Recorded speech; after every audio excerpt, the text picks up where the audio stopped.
ಇಂದಿನ ಸಂಚಿಕೆಯಲ್ಲಿ ವಟವೃಕ್ಷದಿಂದ ನಮಗೆ ಏನೆಲ್ಲ ಲಾಭಗಳಿವೆ, ಅದು ನಮ್ಮ ಆರೋಗ್ಯವನ್ನು ಹೇಗೆ ಸುಧಾರಿಸುತ್ತದೆ ಎಂಬುದನ್ನು ಅರಿತುಕೊಳ್ಳೋಣ. ಬೆಂಗಳೂರಿನ ಬದ್ರಿ ಆಯುರ್ ಕೇಂದ್ರದ ವೈದ್ಯರಾಗಿರುವ ಡಾಕ್ಟರ್ ಸಿಂಧು ಪ್ರಶಾಂತ್ ರವರು ಇವುಗಳ ಕುರಿತು ನಮಗೀಗ ಮಾಹಿತಿಯನ್ನು ನೀಡಲಿದ್ದಾರೆ. ಅವರಿಗೆ ಸುಸ್ವಾಗತ. ಎಲ್ಲರಿಗೂ ನಮಸ್ಕಾರ. ನಾನು ಡಾಕ್ಟರ್ ಸಿಂಧು ಪ್ರಶಾಂತ್, ಬದ್ರಿ ಆಯುರ್ ಕೇಂದ್ರ ಸಂಸ್ಥೆಯ ಸಂಸ್ಥಾಪಕಿ.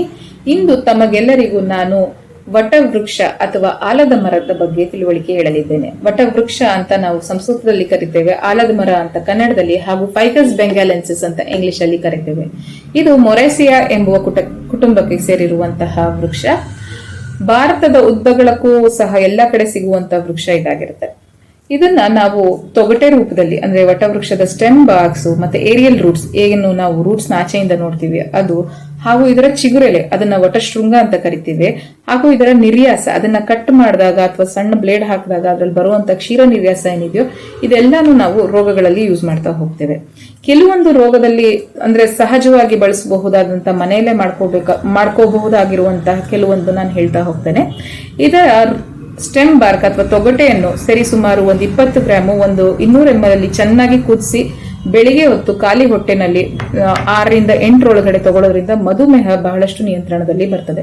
ಇದೇ ಡಿಕಾಕ್ಷನ್ ನ ಸಹ ನೀವು ಶ್ವೇತಪ್ರದರ ಅಥವಾ ಬಿಳಿ ಬಟ್ಟೆ ಯಾರಿಗ ಹೋಗ್ತಾ ಇರುತ್ತೆ ಅವ್ರಿಗೆ ಯೋನಿ ಪ್ರಕ್ಷಾಲನ ಅಥವಾ ಯೋನಿ ಅಥವಾ ಗುದ ಪ್ರಕ್ಷಾಲನ ಮಾಡೋದ್ರಿಂದ ಬಹಳಷ್ಟು ಇನ್ಫೆಕ್ಷನ್ ಅನ್ನ ಕಡಿಮೆ ಮಾಡ್ತಾ ಹೋಗುತ್ತೆ.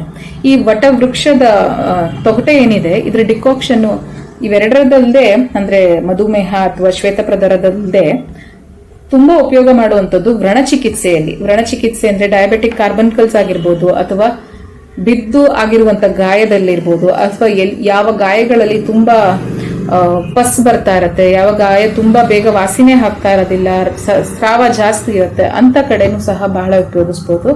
ಎಕ್ಸ್ಟರ್ನಲ್ ಅಪ್ಲಿಕೇಶನ್ ಅಥವಾ ಬಾಹ್ಯ ಅಪ್ಲಿಕೇಶನ್ ಇಂದ ಬಹಳ ಉಪಯೋಗಕಾರಿ, ಆಂಟಿಸೆಪ್ಟಿಕ್ ಆಗಿ ಸಹ ವರ್ಕ್ ಮಾಡುತ್ತೆ. ಅದಲ್ಲದೆ ಬೇಗ ವ್ರಣನ ಹೀಲಿಂಗ್ ಪ್ರಾಪರ್ಟೀಸ್ ಇದರಲ್ಲಿದೆ. ವ್ರಣನ ಹೀಲ್ ಮಾಡುವಂತದ್ದು ಅಥವಾ ತ್ವಕ್ನ ಮತ್ತೆ ಚರ್ಮನ ಮತ್ತೆ ಕೂಡಿಸುವಂತ ಪ್ರಾಪರ್ಟಿ ಇದರಲ್ಲಿ ಜಾಸ್ತಿ ಕಾಣ್ತಾ ಹೋಗ್ಬೋದು ನಾವು.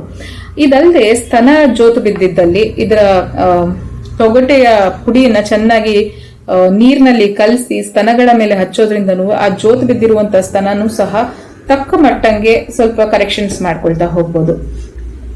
ಇದರಲ್ಲಿ ವಟವೃಕ್ಷದ ಒಂದು ಇಂಪಾರ್ಟೆಂಟ್ ಪ್ರಾಪರ್ಟಿ ಅಥವಾ ಇಂಪಾರ್ಟೆಂಟ್ ಗುಣ ಅಂತಂದ್ರೆ ಇದರಲ್ಲಿ ಸ್ತಂಭಕ ಅನ್ನುವ ಒಂದು ಗುಣ ಇದೆ. ಸ್ತಂಭಕ ಅಂದ್ರೆ ಹಿಡಿದಿಡುವಂತ ಅದಾಗಿರೋದ್ರಿಂದ ಆ ಸ್ತಂಭಕ ಪ್ರಾಪರ್ಟಿ ಇರೋದ್ರಿಂದಾನೇ ಇದನ್ನ ಬೇದಿನಲ್ಲೂ ಸಹ ತುಂಬಾ ಉಪಯೋಗಿಸ್ತಾ ಹೋಗ್ಬೋದು. ಸೇಮ್ ಡಿಕಾಕ್ಷನ್ ನಾನು ಹೇಳ್ದಂಗೆ 200 ml ಅಲ್ಲಿ 20 ಗ್ರಾಮು ತೊಗಟೆಯ ಪುಡಿಯನ್ನು ಹಾಕಿ ಕುದಿಸಿ ಆ ನೀರನ್ನ ಸೇವಿಸೋದ್ರಿಂದ ಅತಿಸಾರ ಅಥವಾ ಬೇದಿ ಉಂಟಾದಲ್ಲಿ ಇದನ್ನ ಸೇವನೆ ದಿನ ಪೂರ್ತಿ, ಅದು ಅತಿಸಾರ ಆಗಿದ್ದ ದಿನ, ಬೇದಿ ಆಗಿದ್ದ ದಿನ, ಇಡೀ ದಿನ 200-250 ml ಆ ತೊಗಟೆಯ ಕ್ಷೀರ ಕುಡಿಯೋದ್ರಿಂದ, ತೊಗಟೆಯ ಡಿಕಾಕ್ಷನ್ ಕುಡಿಯೋದ್ರಿಂದ ಬೇದಿನೂ ಸಹ ಸಾಕಷ್ಟು ನಿಯಂತ್ರಿಸಬಹುದು.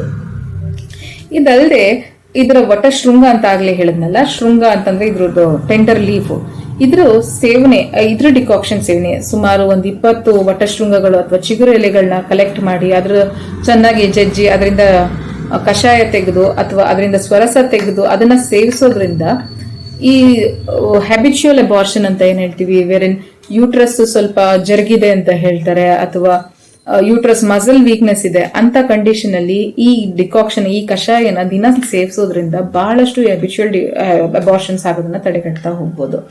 ಇದಲ್ಲದೆ ರಕ್ತಪಿತ್ತ ಅಥವಾ ಎಪಿಸ್ಟಾಸಿಸ್ ಸಮ್ಮರ್ ಅಲ್ಲಿ ಕಾಣಿಸುವಂತ ಸಾಮಾನ್ಯ ಇದು ವ್ಯಾಧಿ ಅಥವಾ ಸಾಮಾನ್ಯವಾಗಿ ಕಾಣುವಂತ ವ್ಯಾಧಿನೂ ಅಂತ ಹೇಳಕ್ಕಾಗಲ್ಲ, ಕಂಡೀಷನ್ ಅಂತ ಹೇಳ್ಬೋದು. ಕಾಣಿಸುವಂತ ಕಂಡೀಷನ್ ಬೇರಿನ ಮೂಗಲ್ಲಿ ರಕ್ತಸ್ರಾವ ಸಡನ್ ಆಗಿ ಮಕ್ಕಳಲ್ಲಿ ಕಾಣಿಸುತ್ತೆ ಅಥವಾ ಸ್ವಲ್ಪ ವಯಸ್ಸಾದವರಲ್ಲಿ ಕಾಣಿಸುತ್ತೆ, ಅಂತವ್ರಿಗೆ ಇದ್ರ ಕಷಾಯ ಬಹಳ ಉಪಯೋಗಕಾರಿ ಆಗ್ತಾ ಹೋಗುತ್ತೆ. ಇನ್ನು ಹರ್ಪಿಸ್ ಅಥವಾ ಸರ್ಪಸುತ್ತು ಅಂತ ಏನ್ ಹೇಳ್ತೀವಿ, ಅದರಲ್ಲಿ ಈ ತೊಗಟೆಯ ಚೂರ್ಣ ಹಾಗೂ ಶ್ರೀಗಂಧದ ಚೂರ್ಣ, ಶ್ರೀಗಂಧ ಎಂಟೈರ್ ಬಾರ್ಕ್ ಚೂರ್ಣ ಎರಡು ಸೇರಿಸಿ ಮಿಕ್ಸ್ ಮಾಡಿ ಅಪ್ಲಿಕೇಶನ್ ಮಾಡೋದ್ರಿಂದನೂ ಸಹ ಬಹಳಷ್ಟು ಸರ್ಪಸುತ್ತು ಅಥವಾ ಹರ್ಪಿಸಲ್ಲೂ ಬಹಳ ಗುಣಗಳನ್ನ ನಾವು ನೋಡ್ತಾ ಹೋಗ್ಬೋದು. ಅತಿ ದಾಹ ಅಥವಾ ಸಮ್ಮರ್ ಅಲ್ಲಿ ಕಾಣಿಸುವಂತದ್ದು, ಎಷ್ಟು ನೀರು ಕುಡಿದ್ರು ತುಂಬಾ ದಾಹ ಇದೆ, ಅತಿ ತೃಷ್ಣ ಇದೆ ಅಂತ ಕಂಡೀಷನ್ ಅಲ್ಲೂ ಸಹ ಈ ಕಷಾಯ ಸೇವನೆಯಿಂದ ಬಹಳಷ್ಟು ಆ ದಾಹವನ್ನು ಕಡಿಮೆ ಮಾಡ್ತಾ. ವಟವೃಕ್ಷದ ಕ್ಷೀರ ಸಹ ಎಷ್ಟೊಂದು ವ್ರಣದಲ್ಲೂ ಸಹ ನಾವು ಉಪಯೋಗಿಸ್ತಾ ಹೋಗ್ಬೋದು. ವ್ರಣದಲ್ಲಿ ಆ ಕ್ಷೀರನ ಲೇಪನ ಮಾಡೋದ್ರಿಂದನೂ ಸಹ ತುಂಬಾ ರಕ್ತಸ್ರಾವ ಆಗ್ತಾ ಇರೋದು ನಿಲ್ಲತ್ತೆ, ಅರೆಸ್ಟ್ ಮಾಡೋದಕ್ಕೆ ಬಹಳ ಅನುಕೂಲಕಾರಿ. ಹಾಗೂ ಇದರ ಚಿಗುರೆಲೆ, ಆಗ್ಲೇ ಹೇಳ್ದಂಗೆ ವಟಶೃಂಗದ ಚಿಗುರೆಲೆಯ ಸ್ವರಸ ಚೆನ್ನಾಗಿ ಒಂದು 10-15 ವಟಶೃಂಗ ತಗೊಂಡು ಅದನ್ನ ಜಜ್ಜಿ ಅದರಿಂದ ಬರುವಂತಹ ಸ್ವರಸ ಏನಿದೆ ಅದನ್ನ ಮೂಗ್ಗೆ ಇನ್ಸ್ಟಾಲ್ ಮಾಡೋದ್ರಿಂದ, ನಸ್ಯಕರ್ಮ ಅಂತ ಹೇಳ್ತೀವಿ, ಅದನ್ನ ಮಾಡೋದ್ರಿಂದ ಎಷ್ಟೋ ಸತಿ ಸರ್ವೈಕಲ್ ಓಪನಿಂಗ್ ಜಾಸ್ತಿ ಇರುವಂತವ್ರಿಗೆ ಹಾಗೂ ಹೆಬಿಚುಯಲ್ ಅಬಾರ್ಷನ್ಸ್ ಆಗ್ತಾ ಇರೋರಿಗೆ ಬಹಳ ಉಪಯೋಗಕಾರಿ ಆಗ್ತಾ ಹೋಗುತ್ತೆ. ಹೀಗೆ ಈ ವಟವೃಕ್ಷದ ಪ್ರಯೋಜನಗಳು ಹಲವಾರಿದೆ. ಕೆಲವೊಂದು ಪ್ರಯೋಜನ ನೀವು ಮನೆಯಲ್ಲೇ ಮಾಡ್ಕೊಳ್ಬಹುದಾದಂತಹ ಹಾಗೂ ಸುಲಭವಾಗಿರುವಂತಹ ಪ್ರಯೋಜನ ನಾನು ಹೇಳ್ತಾ ಹೋಗ್ತಿದ್ದೀನಿ. ದಯವಿಟ್ಟು ಇದನ್ನ ಅಳವಡಿಸ್ಕೊಳ್ಳಿ ಪ್ರತಿನಿತ್ಯ ತಮಗಾಗುವಂತಹ ಪ್ರಾಬ್ಲಮ್ಗಳಲ್ಲಿ. ಇದರಲ್ಲಿ ನಿಮ್ಗೆ ಗುಣ ಕಾಣಲಿಲ್ಲ ಅಂದಾಗ ಖಂಡಿತವಾಗ್ಲೂ ವೈದ್ಯರ ಸಲಹೆಯನ್ನು ಪಡಿತಾ ಹೋಗಿ. ಧನ್ಯವಾದಗಳು.